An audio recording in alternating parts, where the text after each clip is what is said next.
বাইরে যান আপনি।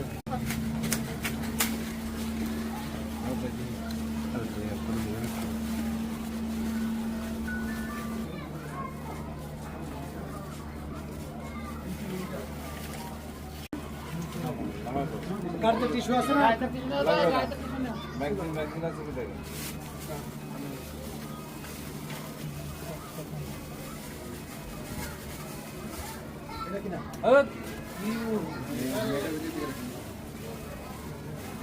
খোলো ম্যাগজিন খোলো। আছে আছে ম্যাগজিন গুলি আছে।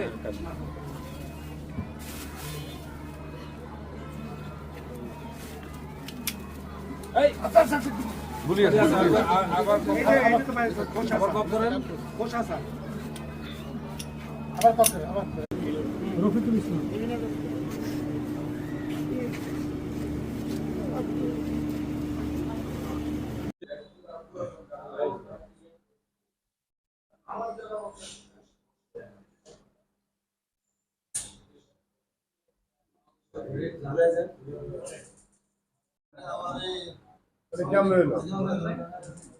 জায়গা দিয়ে দিলাম তোমাকে, তোমরা নিরিবিলি নাও।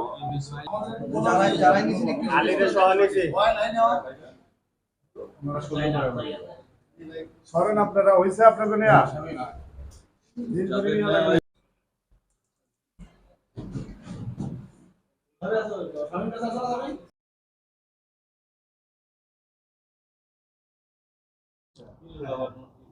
হ্যাঁ, গত 17ই এপ্রিল আপনারা জানেন যে আশুলিয়া থানাধীন জিরাবোতে SAS যে একটা ফ্যাক্টরি আছে, সেই ফ্যাক্টরির কার্টুনকে কেন্দ্র করে দুটা গ্রুপ, অর্থাৎ হলো মামুন গ্রুপ এবং জিয়া গ্রুপ, এই দুই গ্রুপের মধ্যে একটা তর্ক বিতর্ক শুরু হয়ে যায়। তো এই তর্ক বিতর্কের এক পর্যায়ে জিয়া তার হাতে থাকা অবৈধ একটা পিস্তল ছিল, সেই পিস্তল দিয়ে ফাঁকা আওয়াজ করে, এই ফাঁকা শ্যুট করে, এই শ্যুট করে সে সেখান থেকে পালিয়ে যায়। এরপরে আশুলিয়া থানায় একটা মামলা রুজু করা হয়। সেই মামলার প্রেক্ষিতে এবং ওই ঘটনার পরপর থেকেই ঢাকা জেলার ডিবির উত্তর এবং আশুলিয়া থানাও এই কাজ করা শুরু করে দেয়। এর মধ্যে থেকে ঢাকা ডিবি টেকনোলজি ব্যবহার করে এবং এই টেকনোলজির ব্যবহারের মাধ্যমে এই আসামি জিয়া দেওয়ান সে বিভিন্ন জায়গায় পলাতক থাকে, তার লোকেশন আমরা ট্র্যাক করতে থাকি এবং শেষ পর্যন্ত গতকাল তাকে বিকেলে গাজীপুর মেট্রোপলিটন এলাকার পুবাইল থানা থেকে তাকে আমরা গ্রেপ্তার করতে সক্ষম হই। তো ডিবি যখন তাকে গ্রেপ্তার করে নিয়ে এখানে আসার পরে তাকে ব্যাপক জিজ্ঞাসাবাদ করা হয় যে পিস্তল দিয়ে সে ফাঁকা আওয়াজ করেছিল, গুলিটা করেছিল, সেই পিস্তলটা কোথায় রেখেছে। তারপরে এক পর্যায়ে সে স্বীকার করে যে তার ওখানে যে পারিবারিক কবরস্থান আছে, কবরস্থানের পাশে একটা কলা গাছ আছে, কলা গাছের নিচে ওটা রাখা আছে। তারপরে তাকে সাথে সাথে নিয়ে যাওয়া হয়। তাকে নিয়ে যাওয়ার পরে এক পর্যায়ে সে দেখা যায় যে একটা পলিথিনে মোড়ানো ওই পিস্তলটা।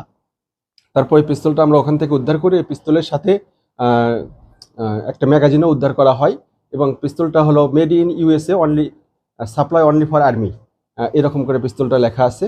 তো এটা দিয়েই আমরা তাকে গ্রেপ্তার করতে সক্ষম হই।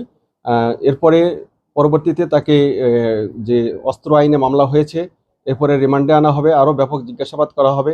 তো সবার কাছে একটাই মেসেজ যে যে মানে তার ব্যাকগ্রাউন্ড যেটাই থাক না কেন, এখানে অস্থিতিশীল যারাই করবে, যারা এখানে এই এলাকায় শিল্প এলাকা, এখানে শান্তি শৃঙ্খলা বজায় রাখার ক্ষেত্রে যারাই প্রতিবন্ধকতা তৈরি করবে, তাদেরকে অবশ্যই আইনের আওতায় আসতে হবে। ধন্যবাদ সবাইকে। অপরাধীদের কোনো রাজনৈতিক পথ পরিচয় নাই।